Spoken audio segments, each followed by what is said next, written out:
Welcome to Math with Malia. Today we're covering Eureka Squared, Math 7 and 8, Module 6, Lesson 5. Outcomes that are not equally likely. So far in our chance experiments, we have seen outcomes that are equally likely. Flipping a coin, rolling a fair die. Well, what types of situations can we analyze by calculating theoretical probabilities? What types of situations can we not analyze that way? For the fluency, this is a review of subtracting fractions from 1, and the reason we want to practice this is because the number 1 is important when we're talking about probability. The number 1 represents 100% chance, or the sum of all the possible outcomes. And we are going to see how we can subtract from all of our possible outcomes to come up with a theoretical probability. Here's our spinner. You can see that it is not equally divided, as it has been in our previous lessons. So what would be the probability of landing on F? We could estimate that maybe it looks to be about 1/3. It's definitely more than 25%. This section we could maybe say is close to 1/3. It's definitely greater than 25%. This section might be 1/3. It might be a little bit bigger than the other two sections. So we could estimate that maybe our theoretical probability would be 1/3, something close to 1 out of 3. So now we have the spinner divided up into even sections. So each outcome, or landing on one of the sections, is equally likely. But what do we notice? Well, there are 3 sections labeled F, 2 sections labeled E, and 2 sections labeled D.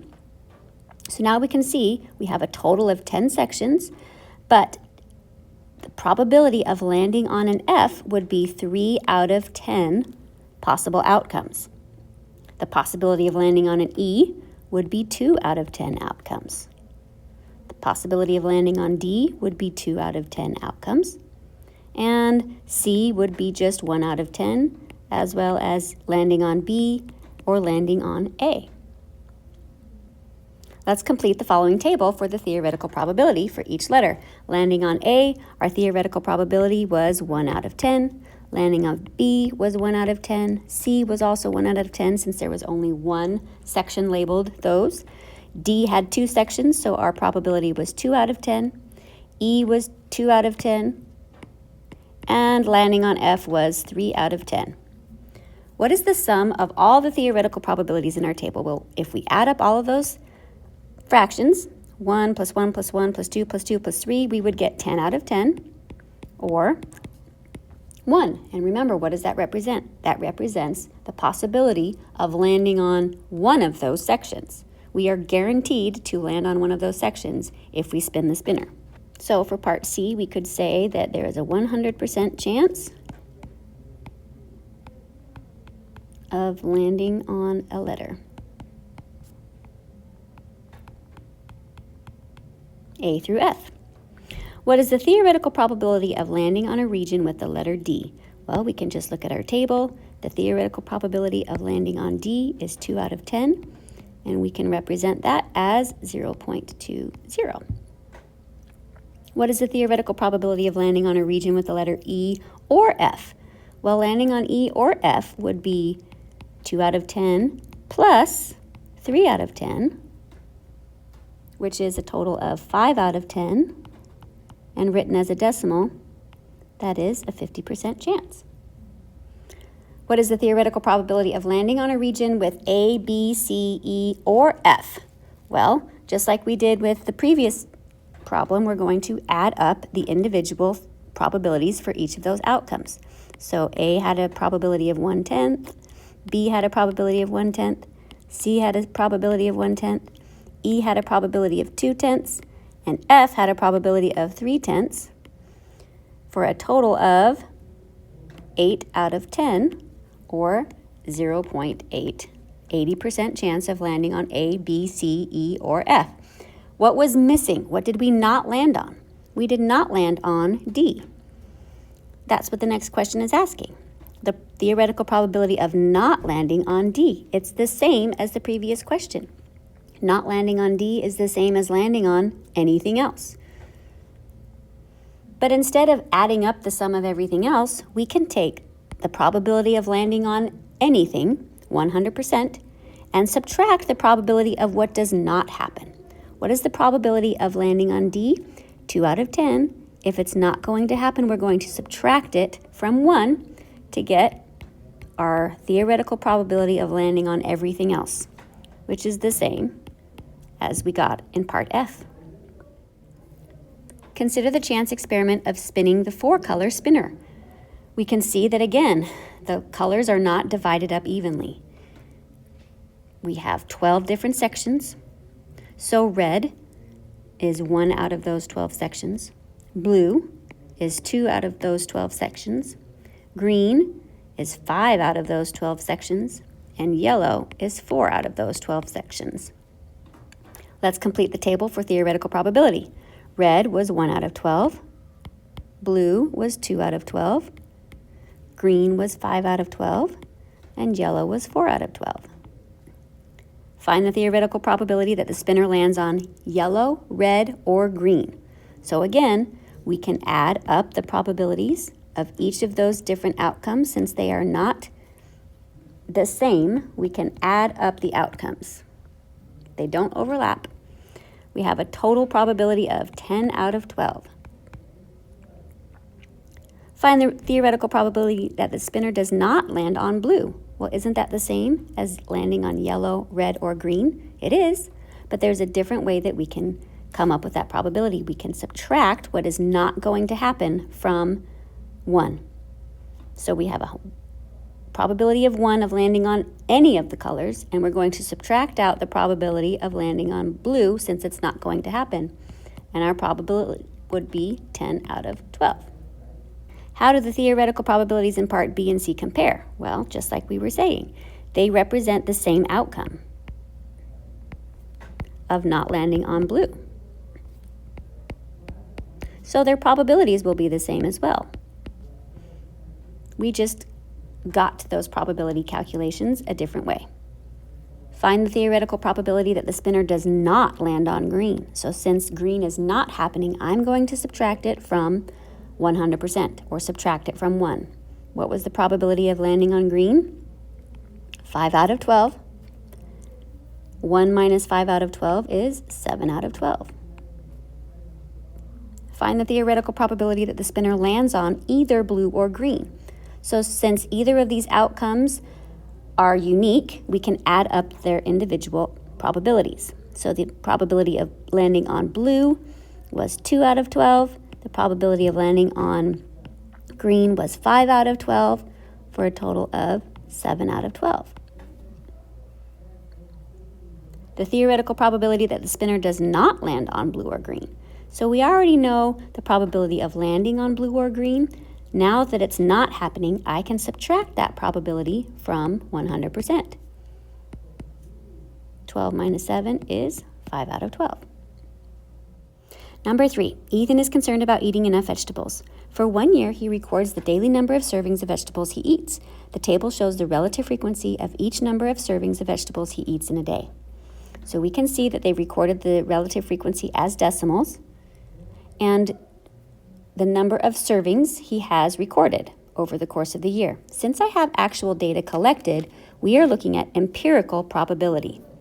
Okay, so that's going to come up in part B. We're looking at actual data and calculating probabilities from the data collected. What is the sum of the relative frequencies in the table? Well, if we add up all of those numbers, we would get a sum of 1, telling us that each of the outcomes are guaranteed. What is the empirical probability that Ethan eats exactly 2 servings of vegetables in a day? So we're going to look at our table. Where is it exactly 2? That is a probability of 21%. What is the empirical probability that Ethan does not eat exactly 2 servings of vegetables in a day? So since it's not happening, we can subtract that probability of not happening from 1 and get the probability of everything else happening. So the probability of everything else happening, 79%. What is the empirical probability that Ethan eats more than 4 servings of vegetables in a day? Well, let's look at our table. 4 was at 12%, but more than 4 was 0.11 and 0.07. So since it's more than 4, we're not going to include the probability for 4, just the probability for 5 or 6 plus vegetables a day. We can add up those probabilities and get our theoretical probability of 0.18 or 18%. What is the empirical probability that he eats 4 or fewer servings in a day? So since we already know more than 4, 4 or fewer is everything else. So we could go back to our table and add up the probabilities for 0 servings, 1, 2, 3, and 4. Or we could just take our probability of everything else not happening. So since 5 and 6 are not happening, I'm going to subtract that probability from 1, and that will give us 4 or fewer. So he has an 82% chance of having 4 servings or fewer vegetables in a day. What is the empirical probability that Ethan eats at least 3 servings of vegetables in a day? So if we're looking at our table, 3 is right in the middle. We could either add up 3 or more, or we could subtract the other half from 1. At least 3 servings, so we would include 0.28,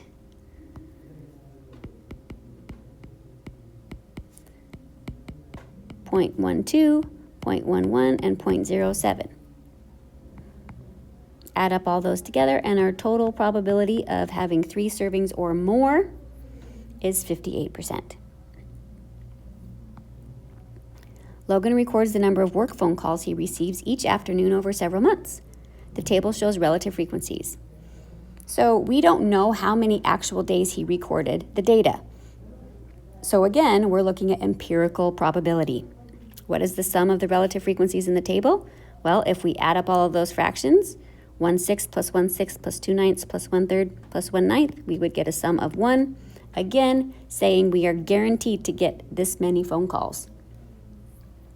What is the empirical probability that he receives 3 or more phone calls today?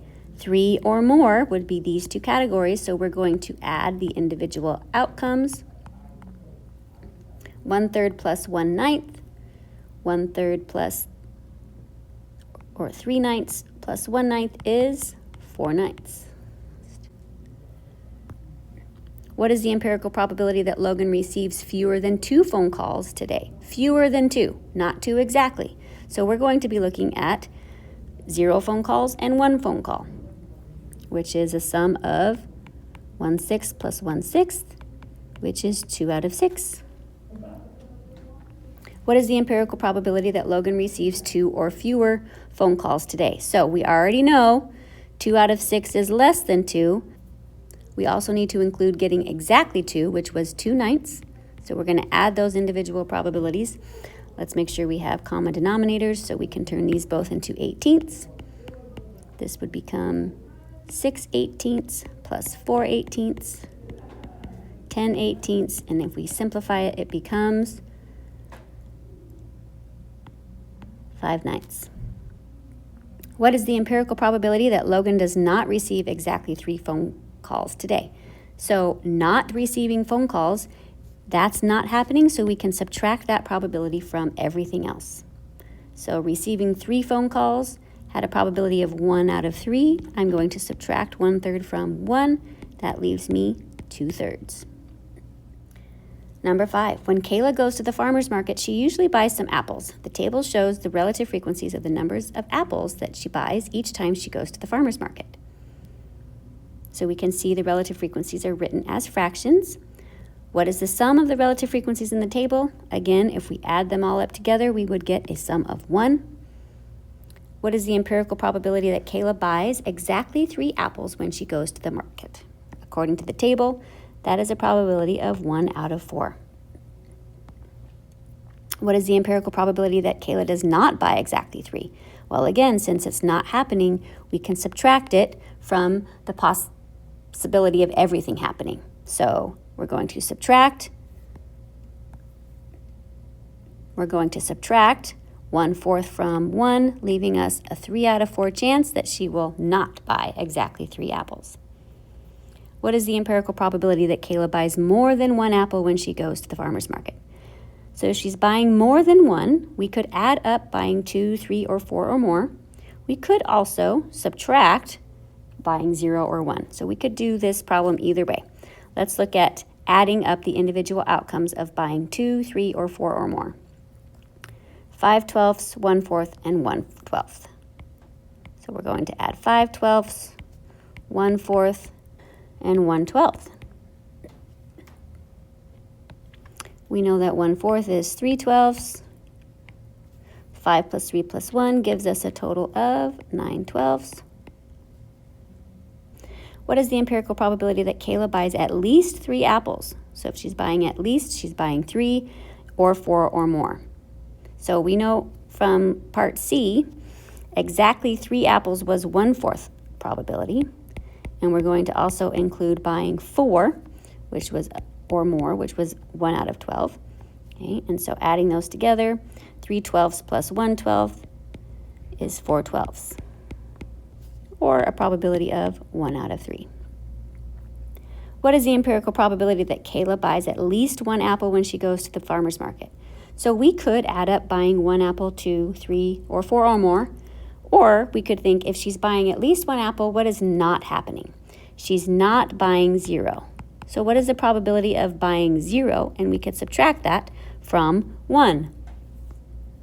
The probability of buying 0 was 1/12.